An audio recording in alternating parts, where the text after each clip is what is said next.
Hitanao tsara fa eto zao zay candidat dia eto koa reo solotenan'ny candidat izay nikenin'ny ACC sy nefanazainy tamin'ny fomba ofisialy dia hanao fanambarana izay reto ilaza ny hevitray sy ny positionay fa be loatra ny zavatra tsy mifanaraka amin'ny tokony atao amin'ity eritreretintsika ny fifidianana zay président de république ity dia tapa-kevitra zay faneho ny hevitray reto zay miaraka reto dia nanao sonia ka dia noho tsara ny vakina fanambarana iraisan'ireo candidat ho filoham-pirenena manoloana ireo fandikandalana sy fanitsakitsahana lalam-panorenana verimberina nataon'ny fitsarana avy momba lalam-panorenana ACC zay ny baribary tamin'ireo fanapahan-kevitra noraisina fanapahan-kevitra laharina faha 1 tsipika ACC bara D3 tamin'ny 7 septambra 2024 mametra ireo lisiny candidat ho filoham-pirenena amin'ny fiodinana voalohany ny 7 novambra 2024 fanapahan-kevitra laharana faha 12 tsipika ACC bara D3 tamin'ny 7 septambra 2024 mahakasika ny fahabanga-toeran'ny filohan'ny republika ny tsy fahafahan'ny filohan'ny sénat isahana ny andraikity ny filoham-pirenena mpisolo-toerana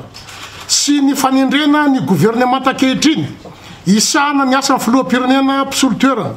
fanapahan-kevitra zay mitanila sy miendrika firaisina tsokombakomba amin'ny fahefana mpanatanteraka tafalatsaka tanteraka ao anatin'ny tsy fanarahan-dalàna ny firenena tsy voaja ny fisaraha-pahefana ary tanindonondoza ny demokrasia izahay candidat anaty lisitra ofisialy navoaka amin'ny ACC ka nanao sonihetsy ambany dia milaza orentany orendanitra fa tsy ara-dalàna nanekenin'ny ACC ny atotataratasy ny candidat vazaha Rajoelina Andry Nirina ho ao anaty lisitra ofisialy ny candidat ho filoham-pirenena fanonganam-panjakana nataon'ny fitsarana avo momba lalam-panorenana na ny ACC tsy ara-dalàna ny tantanany gouvernement ankehitriny ny firenena ary miteraka savorovoro amin'ny vahoaka sy ireo androm-panjakana hafa noho izany tsy matoky intsony ny ACC izahay satria tsy afaka iantoka ny tsy fitanilana izy amin'ny famoahana ny valim-pifidianana sy ny ho fitsarana ara-drariny ireo disadisa mety hisy momba fifidianana ary tsy anatrika ny fanasana zay ho ataony amin'ny 15 septambra tsy ekena nitondrany gouvernement ankehitriny ny firenena amin'izao endrika fanonganam-panjakana izao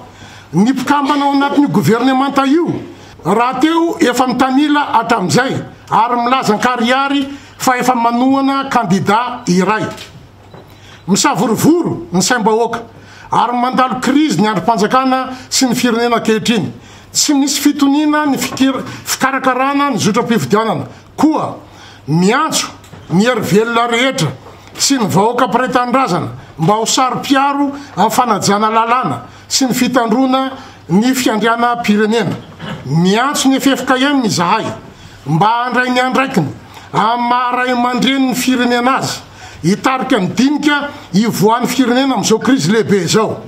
miantso ny iraisam-pirenena tsy iraitsy-kombakomba amin'izao fandikandalana izao ka handray ny fepetra tandrify azy natao teto Antananarivo ny faha 13 ny volana septambra taona 2024 soni Marc Ravalomanana président national ny team président Hera Jonarmampianina Taina Razafin-Joel